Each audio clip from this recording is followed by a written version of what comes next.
لله رب العالمين والصلاة والسلام على رسوله النبي الكريم وعلى آله وصحبه أجمعين. أما بعد فأعوذ بالله من الشيطان الرجيم. بسم الله الرحمن الرحيم. فلولا نفر من كل فرقة منهم طائفة ليتفقهوا في الدين. صدق الله مولانا العظيم وبلغنا رسوله النبي الكريم الأمين.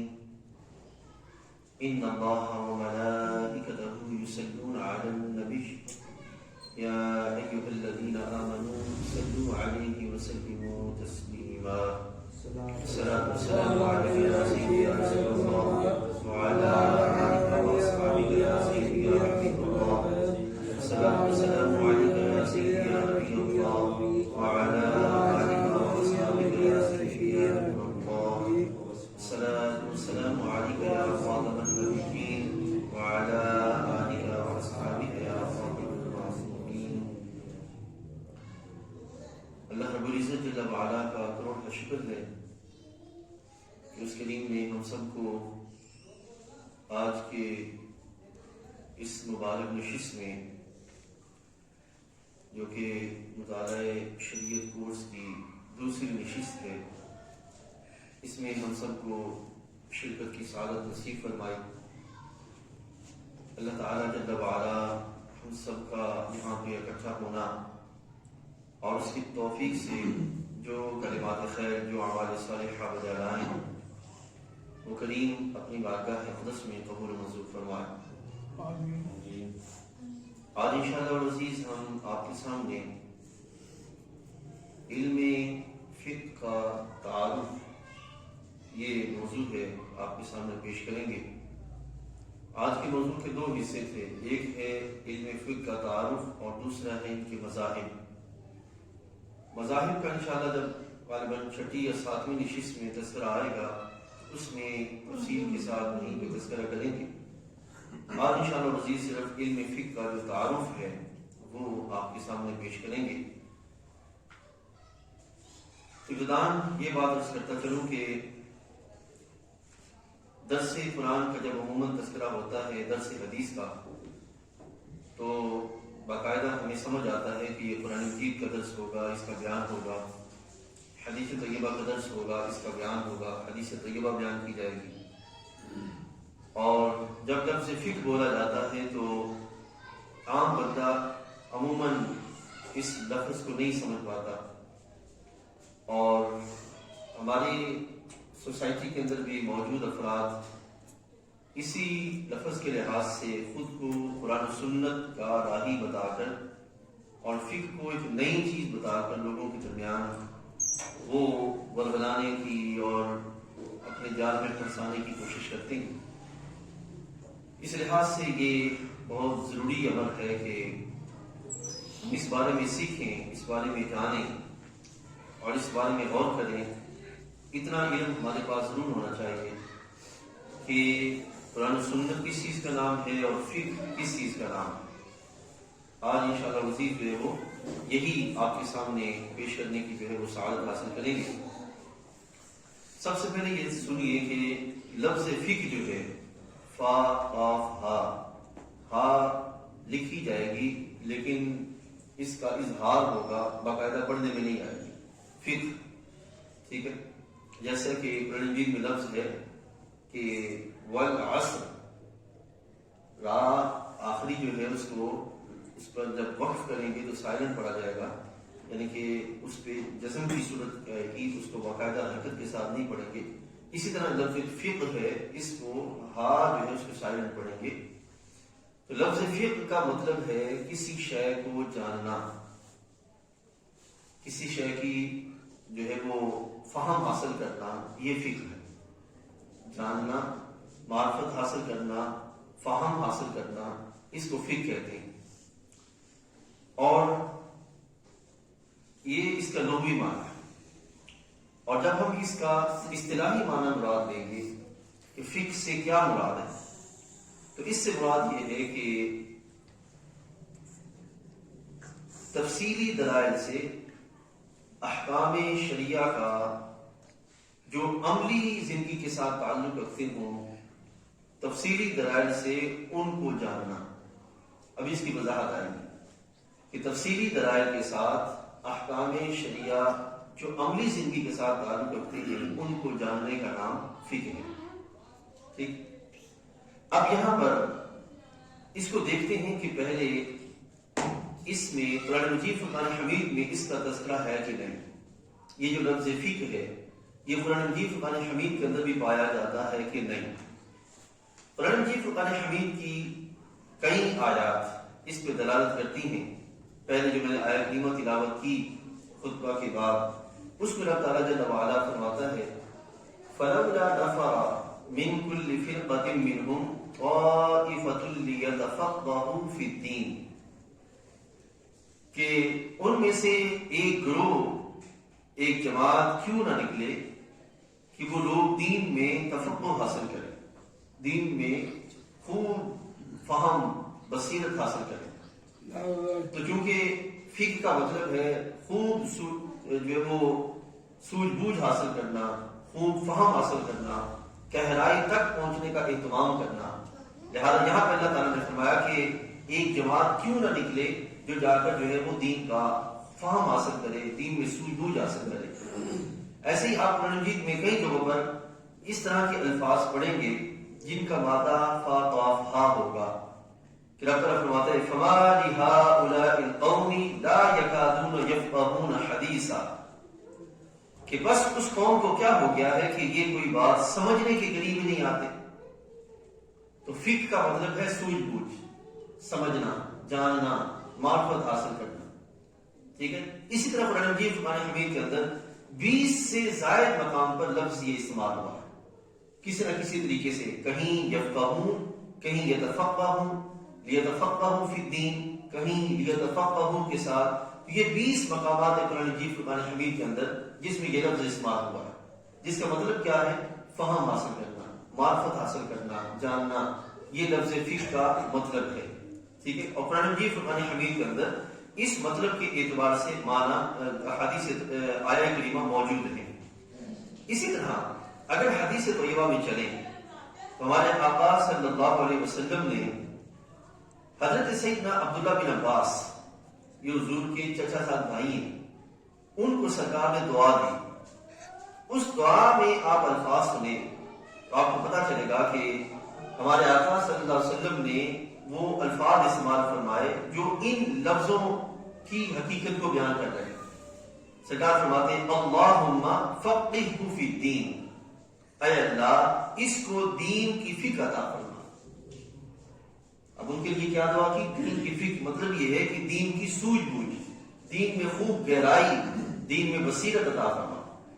تو ان کے لیے دعا کی گئی اے اللہ جل وعلا ان کے لیے کیا عطا فرما؟ دین کی خوب سوجھ بوجھ عطا فرما۔ اسی طرح حضرت سیدنا امیر معاویہ رضی اللہ تعالیٰ عنہ، ان سے ایک دعا حدیث طیبہ سرکار کی منقول ہے۔ سرکار نے ارشاد فرمایا من یرید اللہ بہ خیرا، کہ اللہ تعالیٰ جل وعلا جب کسی کے ساتھ بھلائی کا ارادہ فرماتا ہے، اللہ تعالیٰ جل وعلا جب کسی کے ساتھ بھلائی کا ارادہ فرماتا ہے یفقہہ فی الدین، اللہ تعالیٰ اس کو دین کا فہم عطا فرماتا ہے، دین کی سوجھ بوجھ عطا فرماتا ہے۔ آپ دیکھ رہے ہیں کہ جو لفظ فقہ ہے یہ قرآن و سنت سے متصادم نہیں ہے، لفظی اعتبار سے بھی ہم بات کر رہے ہیں، یہ قرآن و سنت سے متصادم نہیں ہے۔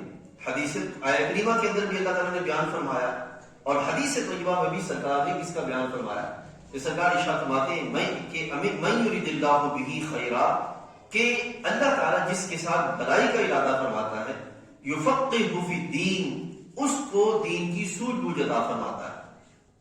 دین کی سوجھ بوجھ کا مطلب یہ ہے کہ قرآن و سنت کے اندر خوب سمجھنے کی صلاحیت یہ اللہ تعالیٰ اس بندے کو عطا فرماتا ہے۔ کس کو؟ جس کو اللہ تعالیٰ دین کے اندر جو وہ کیا عطا فرماتا ہے، دین کے لحاظ سے بھلائی کا اللہ تعالیٰ ارادہ فرماتا ہے۔ اور پھر ساتھ ہی حدیث طیبہ کے اندر محبوب علیہ السلام نے ارشاد فرمایا انما انا قاسم واللہ یعطی، کہ میں تقسیم کرنے والا ہوں، اللہ مجھے عطا کرنے والا ہے۔ یعنی کہ محبوب علیہ السلام اپنی جو شان ہے اس کو بیان کرتے ہوئے فرما رہے ہیں کہ اللہ تعالیٰ مجھے عطا کرنے والا ہے اور میں کیا کرنے والا ہوں؟ تقسیم کرنے والا ہوں، لوگوں کے درمیان بانٹنے والا ہوں۔ اب یہاں تک تو آپ نے دیکھا کہ حبیب علیہ السلام نے ایک حدیث میں بیان فرمایا کہ اللہم فقہہ فی الدین، کہ اے اللہ میرے اس بھائی اس کو دین کی فقاہت عطا فرما، دین کی سوجھ بوجھ عطا فرما۔ اور دوسری حدیث طیبہ میں آپ نے دیکھا کہ سرکار نے ارشاد فرمایا من یرید اللہ خیرا، جس کے ساتھ اللہ تعالیٰ بھلائی کا ارادہ فرماتا ہے، یفقہہ فی الدین، اللہ تعالیٰ اس کو دین کی فقاہت، دین کی سوجھ بوجھ عطا فرماتا ہے۔ اب یہ دو حدیث طیبہ میں دیکھ لیا کہ یہ لفظ شریعت مطہرہ کے اندر موجود جو الفاظ ہیں ان سے متصادم نہیں ہے، بلکہ ان میں استعمال ہوتا رہا ہے۔ اور کس سمت میں استعمال ہوتا رہا ہے؟ دین میں فقاہت کے اعتبار سے، دین میں سوجھ بوجھ کے اعتبار سے استعمال ہوتا رہا ہے۔ اب ساتھ ہی ہمارے حبیب علیہ السلام نے دین کی سوجھ بوجھ کی فضیلت کو بیان فرمایا کہ دین میں سوجھ بوجھ جو ہے وہ اختیار کرنا یہ کتنا بلند رتبہ رکھتا ہے۔ نبی علیہ السلام نے ارشاد فرمایا، حضرت عبداللہ بن مسعود فرماتے ہیں کہ نبی علیہ السلام نے مجھے بلا کر پوچھا تمہیں معلوم ہے کہ لوگوں میں سب سے افضل کون ہے؟ یہ سرکار نے حضرت عبداللہ بن مسعود فرماتے ہیں کہ مجھے بلا کر پوچھا کہ تمہیں معلوم ہے کہ لوگوں میں سب سے افضل کون ہے؟ میں نے عرض کیا اللہ تعالیٰ اس کے رسول بھی تو جانتا ہے۔ یہ صحابہ کا طریقہ تھا کہ نبی علیہ السلام کی بارگاہ میں جب حاضر ہوتے اور سرکار ان سے پوچھتے کہ میرے صحابہ بتاؤ کہ فلاں معاملہ کیا ہے، تو بجائے یہ کہ جواب دینے کے فوراً آگے سے یہ عرض کرتے کہ یا رسول اللہ اور اس کے رسول بہتر جانتا ہے۔ یہ ان کا طریقہ ہے، کیونکہ ہو سکتا ہے وہ کچھ بیان کرے اور سرکار کا فرمان کچھ ہو، تو اس لحاظ سے وہ خاموش ہو جاتے اور یہی کہتے تھے کہ اللہ اور اس کے رسول بہتر جانتا ہے۔ ٹھیک، اب محبوب کریم علیہ السلام نے بھی ارشاد فرمایا کہ لوگوں میں سے افضل وہ ہے کہ جو تفقہ فی الدین، یعنی کہ سب لوگ 10 لوگ جمع ہیں اور وہ دین کے اعتبار سے سب سوجھ بوجھ میں برابر ہیں۔ نبی علیہ السلام نے فرمایا کہ ان میں جو عمل میں آگے ہے وہ فضیلت میں آگے ہے، یعنی کہ دین میں فضیلت کا معاملہ عمل کے اعتبار سے ہے۔ اور ساتھ ہی فرمایا کہ جو دین میں سوجھ بوجھ رکھتے ہیں ان میں جب بندے اکٹھے ہوں گے تو پھر سرکار نے فرمایا کہ ان میں سے افضل وہ ہے جن کا عمل ان سارے سوجھ بوجھ رکھنے والوں میں زیادہ ہوگا۔ یہ پہلو سرکار نے سوجھ بوجھ کے لحاظ سے بیان فرمایا۔ اسی طرح آپ دیکھ رہے ہیں کہ لفظ بار بار لفظ میں اس کو اس لیے احادیث طیبہ لا رہا ہوں کہ لفظ فقہ، سوجھ بوجھ، فہم و فراست اور بصیرت کے لحاظ سے یہ شریعت مطالعہ کے متصادم نہیں ہے، شریعت مطالعہ کے متضاد نہیں ہے، شریعت مطالعہ سے ہٹ کے نہیں ہے، بلکہ شریعت مطالعہ کے اندر اس لفظ کو مختلف معانی کے اندر باقاعدہ بیان کیا گیا ہے۔ اب اسی طرح حضرت ابو ہریرہ فرماتے ہیں رضی اللہ تعالیٰ عنہ کہ اللہ کے بندے کی کوئی چیز تفقہ فی الدین سے بڑھ کے نہیں ہے، یعنی کہ سوجھ بوجھ سے بڑھ کے اللہ کے بندے کے پاس کوئی بھی دولت نہیں ہے۔ سوجھ بوجھ، غور و فکر کی صلاحیت، یہ اللہ کے بندے کے پاس اس سے بڑھ کے کوئی دولت نہیں ہے۔ پھر حبیب علیہ السلام نے فرمایا کہ یقیناً ایک فقیہ، ایک سوجھ بوجھ رکھنے والا فرد، یعنی کہ مسائل شریعہ کو صحیح طریقے سے جاننے والا فرد، سرکار نے فرمایا کہ وہ 1000 عابدوں کی نسبت، ایک طرف 1000 عابد کھڑے ہیں اور ایک طرف ایک سوجھ بوجھ رکھنے والا فرد کھڑا ہے، یعنی کہ فقیہ آدمی کھڑا ہے، فقیہ آدمی ایک طرف اور 1000 عابد ایک طرف۔ تو سرکار نے فرمایا کہ یہ جو فقیہ آدمی ہے یہ 1000 عابدوں سے افضل ہوگا اور قوت والا ہوگا شیطان کے سامنے۔ دین کی سوجھ بوجھ رکھنے والے کو سرکار نے فرمایا۔ پھر حبیب علیہ السلام نے ارشاد فرمایا کہ ہر شے کا ایک ستون ہوتا ہے، اور نبی علیہ السلام نے فرمایا کہ جو دین کا ستون ہے وہ فقہ ہے۔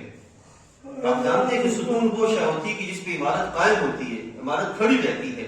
اسی طرح دین میں جو سوجھ بوجھ ہے یہ وہ کیفیت ہے جس کے سبب بندہ اپنے دین کو قائم رکھتا ہے، دین کو محفوظ رکھتا ہے اور شیطانی جو وسوسات ہوتے ہیں ان سے دین کو محفوظ کر لیتا ہے۔ اس لحاظ سے دین میں جو سوجھ بوجھ بار بار لفظ استعمال کر رہا ہوں یہ اصل میں تفقہ کے لحاظ سے ہے اور فقہ کے اعتبار سے ہے کہ دین میں خوب گہرائی، بصیرت اور خوب سوجھ بوجھ اور فہم و فراست کا حاصل کرنا، یہ وہ دولت ہے جو رب ذوالجلال کے حبیب علیہ السلام نے فرمایا کہ بندہ مومن کے پاس اس سے بڑھ کے کوئی دولت نہیں ہے۔ ٹھیک ہے، ابھی میں وہ حدیث طیبہ بھی میں آپ کے سامنے لاؤں گا۔ اسی طرح حبیب علیہ السلام کے صحابی حضرت ابو ہریرہ فرماتے ہیں رضی اللہ تعالیٰ عنہ، ایک لمحے کے لیے بیٹھ کر دین میں سوجھ بوجھ حاصل کرنا، دین میں خوب گہرائی حاصل کرنا، اس میں بصیرت حاصل کرنا، ایک لمحے کے لیے بیٹھ کر، آپ فرماتے کہ مجھے وہ لمحہ ساری رات عبادت میں کھڑا ہونے سے زیادہ محبوب لگتا ہے. کیونکہ وہ لمحہ جو ہے میرے نزدیک ساری رات ایک بندہ عبادت میں کھڑا ہے اور کوئی بندہ ایک لمحے کے لیے بیٹھ کر دین میں سوجھ بوجھ حاصل کرتا ہے، تو آپ فرماتے ہیں کہ وہ جو دین میں ایک لمحے کے لیے بیٹھ کے سوجھ بوجھ حاصل کرنے کا لمحہ ہے وہ مجھے ساری رات عبادت کرنے سے زیادہ محبوب ہے. یہ ہے یعنی کہ سرکار دو عالم صلی اللہ علیہ وسلم نے اپنی امت کا ایسا ذوق بنایا کہ وہ دین میں گہرائی حاصل کریں، دین میں سوجھ بوجھ حاصل کریں. اب ہمارے ہاں انتہائی معذرت کے ساتھ یہ معاملہ بن چکا ہے کہ محافل نعت ہوگی تو ہم 10 گھنٹے بھی بیٹھنے کو تیار ہوں گے، لیکن محفل دین ہوگی، علم دین کی مشاغل کی محفل ہوگی تو اس میں ہمارا 1 گھنٹہ بھی بوجھ معلوم ہوگا. اس کی وجہ کیا ہے کہ ہم نے اپنی طبیعت کو سطحی بنا لیا، اپنی طبیعت کے اندر گہرائی کی کیفیت پیدا ہی نہیں کی. حالانکہ ہمارے حبیب علیہ السلام نے اپنے صحابہ کو جو دین عطا فرمایا اس میں ان کا ذوق ایسا بنایا، ان کے فہم و فراست کے لحاظ سے طبیعت ایسی بنائی کہ وہ آپ نے وہ حدیث شریف سنی ہوگی کہ نبی علیہ السلام کی ایک حدیث شریف کے سرکار صحابہ فرماتے ہیں کہ سرکار دو عالم صلی اللہ علیہ وسلم نے فجر کی نماز پڑھائی اور اب منبر پہ تشریف فرما ہوئے. فجر سے لے کر ظہر تک سرکار نے خطبہ ارشاد فرمایا، فجر سے ظہر تک خطبہ ارشاد فرمایا. پھر سرکار ظہر کی نماز کے لیے نیچے تشریف لائے، ظہر کی نماز ادا ہوئی، سرکار پھر منبر پہ جلوہ فرما ہوئے. پھر ظہر سے عصر تک آپ نے بیان فرمایا. اسی طرح عصر سے مغرب تک کا سلسلہ. صحابہ فرماتے ہیں کہ ہم میں سے عالم وہ بڑا عالم تھا جس نے سرکار کی ان فرامین کو یاد رکھا. اب یہ وہ پہلو ہیں جو سرکار دو عالم صلی اللہ علیہ وسلم نے اپنے صحابہ کو دین میں سوجھ بوجھ کے لحاظ سے، غور و فکر کے لحاظ سے، گہرائی کے اعتبار سے سرکار نے اپنے صحابہ کو عطا فرمائے. اور اسی دولت کو محبوب علیہ السلام نے ارشاد فرمایا کہ مومن کے پاس دین میں سوجھ بوجھ سے بڑھ کے کوئی دوسری دولت نہیں ہے. یہ وہ پہلو سرکار دو عالم صلی اللہ علیہ وسلم نے ارشاد فرمایا. اور اسی کو ہی حضرت محبوب کریم علیہ السلام نے فرمایا کہ افضل العبادت الفقہ. سرکار نے فرمایا کہ افضل عبادت کیا ہے؟ افضل عبادت ایک بندہ ساری رات نوافل پڑھے اور دوسری بندہ 2 گھنٹے دین میں سوجھ بوجھ حاصل کر کے جا کے آرام کر لیتا ہے. نبی علیہ السلام نے فرمایا کہ افضل عبادت کیا ہے؟ دین میں سوجھ بوجھ حاصل کرنا. یعنی کہ یہ ہم جس سلسلے کو ہم نے شروع کیا اور لے کے آگے بڑھ رہے ہیں بحمد تعالیٰ، یہ سلسلہ کوئی عام سلسلہ نہیں ہے. اس میں بھلے ہم نے نعت خوانی کا سلسلہ مختصر کیا اور اسی طرح تلاوت کا سلسلہ بھی مختصر کیا اور بیان کا سلسلہ کوئی طویل ہوتا ہے، تو اس میں موضوع بھی ایسے رکھے گئے جس میں خوب جو ہے وہ فہم و فراست کا سلسلہ ہو. تو اس مقصد یہ ہے کہ ہم اپنے ذہنوں کو، اپنے دوستوں کو، بھائیوں کے ذہنوں کو سطحی ذہن بنانے کی بجائے گہرائی کی طرف لے کے جائیں اور ان کے لحاظ سے وہ ان کا ذوق بنائیں کہ جو ذوق ان کے علم کی طرف بڑھنے والا ہو اور علم کی طرف جو انہیں لے جانے والا ہو. اب آپ نے ان احادیث طیبہ اور آیہ کریمہ کی بنیاد پر یہ دیکھ لیا کہ فقہ جو ہے یہ لفظ فقہ اپنے لفظ ہونے کے اعتبار سے یہ حدیث طیبہ میں یا شریعت مطہرہ کے اندر کوئی نیا لفظ نہیں ہے، بلکہ قرآن مجید کے اندر اور حدیث طیبہ میں یہ مستعمل رہا ہے، چلتا آ رہا ہے. قرآن مجید کے اندر بھی بیان کیا گیا 20 سے زائد مقام پر لفظ فقہ کے مختلف مادوں کی مختلف جہتوں کی صورت میں اس کا استعمال ہوا. اور حدیث طیبہ میں بھی دین میں سوجھ بوجھ کے اعتبار سے سرکار دو عالم صلی اللہ علیہ وسلم نے اس کو بیان فرمایا. اب یہاں پر یہ بھی سنتے جائیے اور سمجھتے جائیے کہ حدیث میں اور فقہ میں باہمی کیا تعلق ہے. حدیث میں اور فقہ میں باہمی کیا تعلق ہے، اس کو آپ کے سامنے رکھنے سے پہلے یہاں پہ یہ بات آپ کے سامنے رکھتا چلوں. کیا ہمارے آقا صلی اللہ علیہ وسلم نے اپنے صحابہ کو دین میں سوجھ بوجھ کا پہلو ہے جو ہے یہ عطا فرمایا کہ نہیں؟ اس کو بھی سمجھنے سے پہلے یہ بات بھی سمجھ لیجیے کہ شریعت مطہرہ میں احکام 2 طرح کے ہیں. ایک طرح کا حکم وہ ہے جو فکسڈ ہے، اس میں کسی طرح کی کوئی چینجنگ نہیں ہے، ٹھیک ہے. اور ایک حکم وہ ہے، یعنی کہ حکم کا ایک درجہ وہ ہے کہ جس میں گنجائش رکھی گئی ہے، ٹھیک. تو جو فکس احکامات ہیں ان کے اندر کسی طرح کا اجتہاد اور کس طرح کا فقہی معاملہ نہیں چلتا، کیونکہ وہ اللہ اور اس کے رسول کی بارگاہ سے طے شدہ ہے. اس میں کسی طرح کی کوئی کیفیت نہیں. جیسا کہ نماز فجر کی فرضوں کی رکعتیں 2 ہیں تو وہ 2 ہی رہیں گی، وہ 4 نہیں ہو سکتی. اسی طرح نماز ظہر کی رکعتیں 4 ہیں تو وہ 4 ہی رہیں گی، وہ 6 نہیں ہو سکتی، یا 5 نہیں ہو سکتی، یا 3 نہیں ہو سکتی. تو جو فکس معاملات ہیں وہ فکس ہیں، ان میں کسی طرح کی فقہی جو کیفیات وہ نہیں بنتی، نہ ہی اس میں آتی ہیں. جس میں گنجائش رکھی گئی ہے، فقہ کا تعلق گنجائش والے معاملات سے ہے. یہ بات سمجھیے، گنجائش والے جو معاملات ہیں فقہ کا تعلق ان کے ساتھ ہے. اب یہاں پر ایک حدیث طیبہ سے میں آپ کے سامنے وہ گنجائش کا پہلو جو ہے اس کو آپ کے سامنے رکھتا ہوں. حدیث طیبہ میں آتا ہے کہ سرکار دو عالم صلی اللہ علیہ وسلم نے اپنے صحابہ کو ایک علاقے کی طرف بھیجا. نبی علیہ الصلوۃ والسلام نے صحابہ کو فرمایا کہ تم نے نماز عصر جا کر اس مقام پہ پڑھنی ہے جہاں بھیج رہا. اب صحابہ چلے، ابھی وہ مقام نہیں آیا تھا کہ رستے میں ہی نماز عصر کا وقت شروع ہو گیا.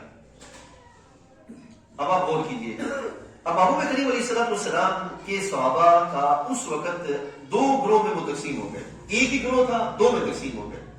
ایک گروہ کہنے لگا کہ چونکہ رب نے فرمایا ہے کہ نماز مقررہ وقت پہ فرض کی گئی ہے، لہذا چونکہ نماز کا مقررہ وقت آ گیا ہے تو اللہ کا فرمان ہے تو ہم نماز یہیں پہ پڑھیں گے. ٹھیک، ایک گروہ اس طرح پہ چل پڑا. دوسرا گروہ کہنے لگا کہ چونکہ سرکار نے فرمایا ہے کہ نماز جہاں پہ میں نے بھیجا ہے نماز وہاں پہ جا کے پڑھنی ہے، لہذا ہم نماز وہاں پہ جا کے پڑھیں گے. اب دوسرا گروہ ہوا، دونوں نے اپنے اپنے اس فیصلے کے اعتبار سے نماز پڑھ لی. اب آپ دیکھیں کہ دونوں کا فیصلہ قرآن و سنت سے متصادم نہیں ہے. ایک کی فیصلے کی بنیاد قرآن ہے اور دوسرے کی فیصلے کی بنیاد حدیث طیبہ ہے. ٹھیک ہے، نماز کے پڑھنے کی مخالفت نہیں ہے، نماز کے وقت میں گنجائش کے لحاظ سے وہ اس میں فقہی کیفیت چل رہی ہے کہ ایک کو یہاں پہ پڑھا جائے، ایک کو وہاں پہ پڑھا جائے، اور اسی کو اجتہاد کہتے ہیں.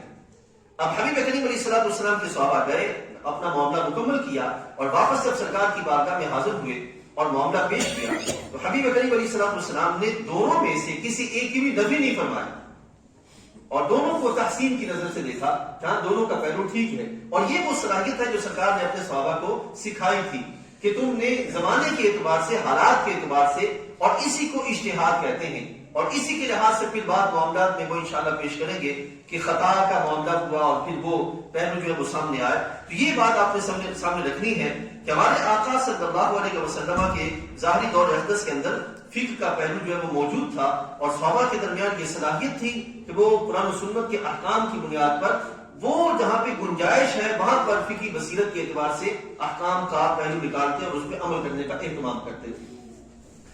اب یہاں پر آپ نے سمجھ لیا کہ قرآن مجید اور حدیث طیبہ جو فقہ ہے اس کی بیس قرآن و سنت ہی ہے. اب تھوڑا سا آگے بڑھتے ہیں. اگر آپ زمانہ صحابہ کو دیکھیں تو زمانہ صحابہ میں یعنی کہ سرکار دو عالم صلی اللہ علیہ وسلم کے ظاہری دور اقدس کے بعد جو زمانہ ہے جس کو سرکار نے فرمایا کہ خیر القرون قرنی ثم الذین یلونہم ثم الذین یلونہم، سرکار نے فرمایا سب سے بہترین زمانہ میرا زمانہ ہے، پھر اس کے بعد وہ جو اس سے ملا ہوا، پھر اس کے بعد وہ جو اس سے ملا ہوا. تو اپنے سرکار کے ظاہری جو زمانہ ہے اس کے بعد کا جو زمانہ ہے اس میں اگر آپ ڈھونڈیں تو آپ کو یعنی کہ سرکار دو عالم صلی اللہ علیہ وسلم کے زمانے میں بھی باقاعدہ طور پر فقہ کے اعتبار سے علم ظاہری طور پر آپ کو نہیں ملے گا. یہ میں بات آپ کے سامنے اس لیے کہہ رہا ہوں کہ جو مغالطہ ڈالتے ہیں مغالطہ وہ یہ کہہ کے ڈالتے ہیں کہ دیکھو قرآن میں دکھاؤ، حدیث میں دکھاؤ کہاں فقہ کا کوئی علم موجود ہے، اس اعتبار سے مغالطہ ڈالتے ہیں.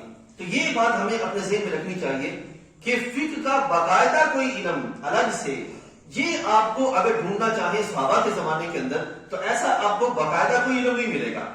لیکن وہاں پر جو فقہی بصیرت ہے، سوجھ بوجھ کی صلاحیت ہے اور فہم اور تفکر و تدبر کی جو صلاحیت ہے اور دین میں خوب گہرائی کی جو کیفیت ہے وہ کیفیت آپ کو دور صحابہ میں نظر آئے گی. ٹھیک ہے، وہ آپ کو دور صحابہ میں نظر آئے گی. یہاں تک کہ حضرت صدیق اکبر رضی اللہ تعالیٰ عنہ اور فاروق اعظم کا جو زمانہ ہے اس زمانے کے اندر چونکہ سرکار نے صحابہ کے ذہنوں کو بہت زرخیز کر دیا تھا اور قرآن مجید فرقان حمید محض کسی ایک علم کا نام نہیں ہے بلکہ علوم کا ذخیرہ ہے. اس میں مختلف جو علوم ہیں وہ سارے کے سارے رب ذوالجلال نے اپنے فضل سے زمانے کے لحاظ سے جتنے ہیں وہ سارے اکٹھے فرمائے ہیں. اب یہاں پہ دیکھیے حضرت عمر فاروق رضی اللہ تعالیٰ عنہ نے اپنے زمانے کے اندر مختلف علوم کے اعتبار سے صحابہ کی نشاندہی کی کہ جس نے فلاں علم سیکھنا ہے وہ فلاں کی طرف چلا جائے، فلاں علم سیکھنا ہے وہ فلاں کی طرف چلا جائے، فلاں علم سیکھنا ہے وہ فلاں کی طرف چلا جائے. کیا مطلب کہ صحابہ میں سے جس فرد کی طبیعت کی زیادہ قربت جس علم کی طرف ہوتی تھی، میلان جس طرف علم کی طرف ہوتا تھا، وہ اسی علم کی طرف مہارت حاصل کرتے چلے گئے. آپ جانتے ہیں، آپ اس بات کو سمجھ سکیں گے کہ یہاں بھی بعض بچے ایسے ہوتے ہیں جن کی طبیعت میتھ کی طرف بڑا میلان رکھتی ہے اور وہ میتھ بڑی جلدی سے حاصل کر لیتے ہیں.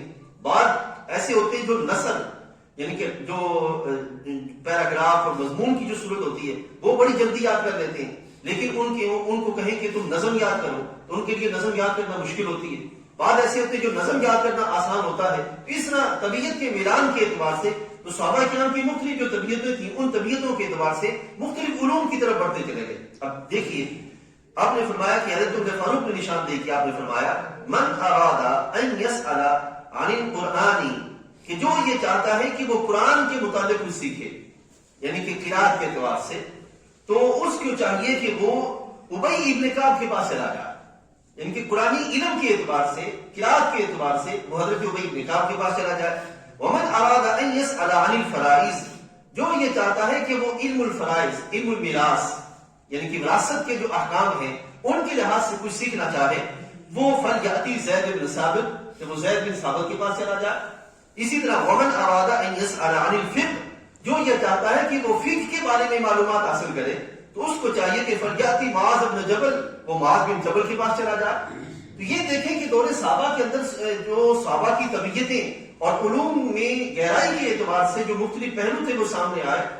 تو صحابہ کے مختلف گروہ یا مختلف صحابہ اکرام رضوان اللہ علیہم اجمعین وہ اس طرح پہلو میں تقسیم ہوتے چلے گئے. اور ایسے ہی فرمایا کہ ومن اراد ان يسأل عن المال، جو یہ چاہتا ہے کہ مال کے اعتبار سے کوئی جان سکے یعنی کہ بیت المال کے اعتبار سے، فلیأتنی، اسے چاہیے کہ وہ میرے پاس آ جائے. یعنی کہ بیت المال خزانے کو کیسے سنبھالنا ہے، کیسے تقسیم کرنا ہے، کیسے اس کا خرچ کرنا ہے، فلیأتنی، میرے پاس آ جائے. فإن اللہ تعالی، بے شک اللہ تعالیٰ نے، جعلنی لہ خازنا وقاسما، اللہ تعالیٰ نے مجھے خازن بنایا ہے اور قاسم بنایا ہے. یہ یعنی کہ آپ دیکھ رہے ہیں کہ صحابہ اکرام رضوان اللہ علیہم اجمعین کے اندر دین میں اور دین کے مختلف علوم کے اعتبار سے، مہارت کے اعتبار سے ان کے اندر یہ صلاحیتیں پیدا ہو گئی تھی. لہٰذا یہ کہنا کہ جناب جو ہے وہ سرکار کے دور میں کوئی ایسی چیز دکھاؤ، باقاعدہ قرآن سے باقاعدہ طور پر فقہ کے اعتبار سے کوئی پہلو دکھاؤ، تو یہ ان کی جہالت ہے اور شاید کم عقلی کی ایک مثال ہے. وگرنہ دور صحابہ کے اندر علوم کے مختلف پہلو جو ہے وہ سامنے آ گئے جو کہ حبیب کریم علیہ السلام نے اپنی امت کو عطا فرمائے تھے. محض لغت سیکھ لینا اور محض لغت سیکھ کے پیچھے پڑھنا کہ ہاں مجھے قرآن آتا ہے اور میں قرآن سے استنباط کر سکتا ہوں، مسائل کا حل کر سکتا ہوں، اس سے بڑی جہالت کیا ہو سکتی ہے. مجھے یاد ہے بڑے اچھے طریقے سے کہ پیس ٹی وی پر ایک دفعہ میں نے یہ سنا، میں صرف اس لیے سنتا تھا کہ دیکھوں یہ کیا کہتے ہیں اور پھر اس کو پرکھتا تھا اور پھر اس کے لحاظ سے تو میں نے سنا تو کسی نے کہا کہ بڑے فرقے بن گئے ہیں اور ایسے میں ہمیں کیا کرنا چاہیے کہ ان فرقوں سے بچ سکیں. تو جواب یہ آیا کہ تم قرآن خود پڑھا تھا، یعنی قرآن خود کیسے پڑھیں، ہمیں تو وہ پہلو نہیں آتے. کہنے کہ نہیں، عربی سیکھو، محض لغت سیکھو اور لغت سیکھ کر پھر جو ہے وہ تم قرآن مجید پڑھ کر تو اپنی راہیں سیدھی کرنے کی کوشش کرو. ابھی میں آپ کے سامنے رکھوں گا اور آپ حیران ہوں گے کہ اگر ایک بندہ محض لغت سیکھے اور محض لغت سیکھ کر وہ قرآن مجید کے احکام جان سکنے کی صلاحیت اگر اس کے اندر پیدا ہو جائے تو پھر اتنے علوم جو مارکیٹ کے اندر موجود ہیں ان کا کیا کیا جائے. ٹھیک ہے، ابھی حدیث طیبہ میں آپ کو ایک مثال دیتا ہوں، اس کو بھی سمجھیے. ایک حدیث طیبہ میں آتا ہے سرکار نے غسل کے لحاظ سے بیان فرمایا. غسل، سرکار ارشاد فرماتے ہیں انما الماء من الماء، پانی پانی سے ہے. اب یہ لفظوں کی ظاہر ہے، پانی پانی سے ہے. آپ ذرا سوچیے اور غور کیجیے گا، لفظ سرکار نے دو استعمال فرمایا، پانی پانی سے ہے. آپ ساری گرامر لغت اٹھا کے دیکھ لیں، جتنی بھی ڈکشنریز ہیں، جتنی بھی لغات کی کتابیں ہیں وہ ساری اٹھا کے دیکھ لیں. لفظ پانی سے مراد، ماں سے مراد پانی ہی ملے گا، اس سے مراد آپ کو اور کوئی لفظ نہیں ملے گا. اب یہاں پہ سرکار نے ایک شرعی حکم بیان کیا اور وہ شرعی حکم کیا ہے؟ انما الماء من الماء، کہ پانی پانی سے ہے. اب یہ اس پہ شرعی حکم کیا چھپا ہوا ہے؟ شرعی حکم یہ ہے کہ غسل احترام کے سبب فرض ہو جاتا ہے. ایک ہے انما الماء، یہ پانی وہ جس سے غسل کیا جاتا ہے. من الماء، وہ پانی کی جس کے سبب انسان پہ غسل فرض ہوتا ہے۔ آپ سوچیں اگر کوئی بندہ باہر لغت لے کے چلے اور کہے کہ میرے پاس لغت ہے، میں عربی دان ہوں، عربی بڑی مجھے اچھی آتی ہے، لیکن احکام شریعہ کو جاننے کے لیے جو اصول ہیں وہ اس کے پاس نہ ہو، اور وہ پوری فہم و فراست کے جو پہلو جو کہ شریعت مطالعہ میں رکھے گئے ہیں وہ ان سے بالکل عاری ہو، خالی ہو، تو وہ قرآن مجید سے کس طرح احکام نکال سکے گا؟ ٹھیک ہے، اس لحاظ سے فقہ کا مطلب کیا ہے؟ اب آپ اس کو دوبارہ اگر میں پیش کروں تو آپ آسانی سے سمجھ جائیں گے کہ العلم بالاحکام الشریعۃ العملیہ، کہ احکام شریعہ عملیہ کو من ادلتها التفصیلیہ، تفصیلی دلائل کے ساتھ اخذ کرنے کا نام فقہ ہے۔ ٹھیک ہے نا؟ اب احکام شریعہ وہی اخذ کر سکے گا جس کے پاس دلائل ہوں گے، اور دلائل وہی نکال سکے گا جس کے پاس اصول ہوں گے، اصول کے بغیر تو کبھی نہیں نکال سکتا۔ اب اس کی میں ایک اور آپ کو مثال دیتا ہوں، پھر ہم آگے بڑھتے ہیں اور بات کو مختصر کرتے ہیں کہ سمندر میں آپ کو موتی ملیں گے، لیکن اگر کوئی بندہ سمندر میں موتی کے حصول کے لیے بغیر قواعد و ضوابط کے اتر جائے، موتی تو کیا وہ خود ہی واپس نہیں آئے گا، ایسے ہی ہوگا نا؟ موتی تو کیا وہ خود ہی واپس نہیں آئے گا، کیوں؟ اس میں جانے کے لیے باقاعدہ اصول کی ضرورت ہے کہ غوطہ خور ہونا چاہیے، اس کے پاس وہ ساری چیزیں ہونی چاہیے جس سے وہ اپنے آپ کو بچا سکے اور پھر موتی باہر لانے کا اہتمام کر سکے۔ اسی طرح قرآن مجید میں رب تعالیٰ جل وعلا نے فرمایا کہ تبیان لکل شیء، ہر شے کا واضح حکم موجود ہے، لیکن واضح حکم کی تلاش کے لیے بندے کے پاس صلاحیتیں ہونی چاہیے کہ وہ جا کر وہ واضح حکم نکال سکے۔ ایک عام بندہ کہ جس کے پاس صلاحیت ہی نہیں ہے وہ کہے کہ مجھے واضح حکم مل گیا ہے، تو ہو سکتا ہے اس طرح کے کئی پہلو موجود ہوں اور وہ بندہ کسی اور جگہ کا شکار ہو گیا ہو۔ ایسے ہی میں آپ کو ایک اور مثال دیتا ہوں اور آپ حیران ہوں گے، حدیث طیبہ میں چلتے ہیں۔ اب یہاں یہ سن لیں، ایک فرق سن لیں، پھر ہم آگے بڑھتے ہیں اور اس کو اور مختصر کرتے ہیں۔ ایک ہے حدیث طیبہ اور ایک ہے فقہ۔ حدیث کیا ہے؟ سرکار دو عالم صلی اللہ علیہ وسلم نے جو فرامین عطا فرمائے، text of the Holy Quran, holy prophet صلی اللہ علیہ وسلم، جو الفاظ ہیں، ورڈنگ ہے، اس کو کہتے ہیں حدیث طیبہ۔ اسی طرح صحابہ کے معاملات، اسی طرح آگے، یہ ہے حدیث طیبہ، ٹھیک ہے؟ اور ایک ہے حدیث طیبہ میں چھپے ہوئے معانی اور مطالب، ٹھیک ہے؟ ایک ہے قرآن مجید کی ورڈنگ، لفظ لفظ یاد کر لینا، ایک یہ پہلو ہے۔ دوسرا ہے اس میں چھپے ہوئے احکام کو سمجھنا، ٹھیک ہے؟ لفظ لفظ قرآن مجید کو، لفظ لفظ حدیث طیبہ کو یاد کرنا بڑے کمال کی بات ہے، ٹھیک ہے؟ لیکن اس میں چھپے ہوئے معانی اور مطالب کو جو ہے وہ صحیح طریقے سے سمجھنا، اس کو فقہ کہتے ہیں۔